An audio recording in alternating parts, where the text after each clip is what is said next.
आकाशवाणी नागपूर. धैर्यशील मेश्राम आपल्याला ठळक बातम्या देत आहे.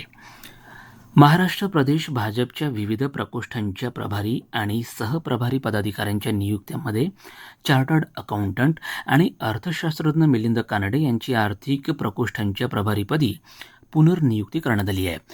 विविध वित्तीय संस्था, उद्योग समूह आणि शासकीय प्रकल्पांसोबत काम करण्याचा त्यांना व्यापक अनुभव आहे.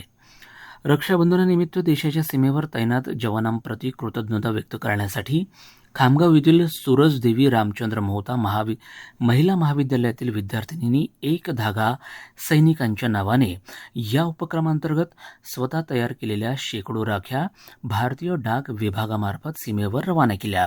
यावेळी कारगिल युद्ध आणि ऑपरेशन ब्ल्यू स्टारमध्ये पराक्रम गाजवलेले माजी सुभेदार दिवाकर फंदाट यांनी विद्यार्थिनींना जवानांचे जीवन, शौर्य आणि देशसेवेचे महत्त्व याबाबत मार्गदर्शन केले.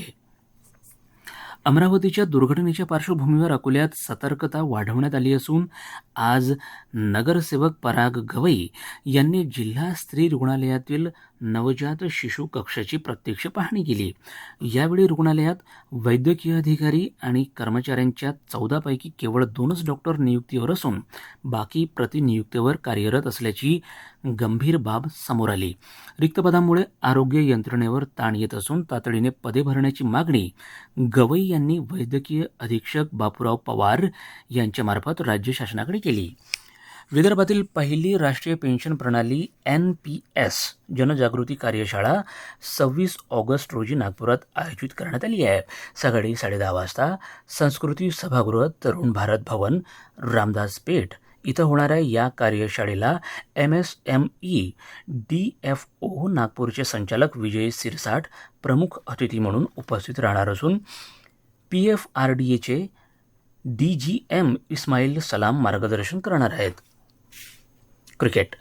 भारत आणि श्रीलंका यांच्यात कोलंबो इथं सुरू असलेल्या दुसऱ्या कसोटी क्रिकेट सामन्याच्या तिसऱ्या दिवशी श्रीलंकेसमोर फॉलोऑनचा धोका कायम आहे. तिसऱ्या सत्रापर्यंत श्रीलंकेने 8 गडी गमावून 265 धावा केल्या. त्यानंतर पावसाच्या व्यत्ययामुळे सामना थांबवावा लागला. याबरोबर हे ठळक बातमीपत्र संपलं. नमस्कार.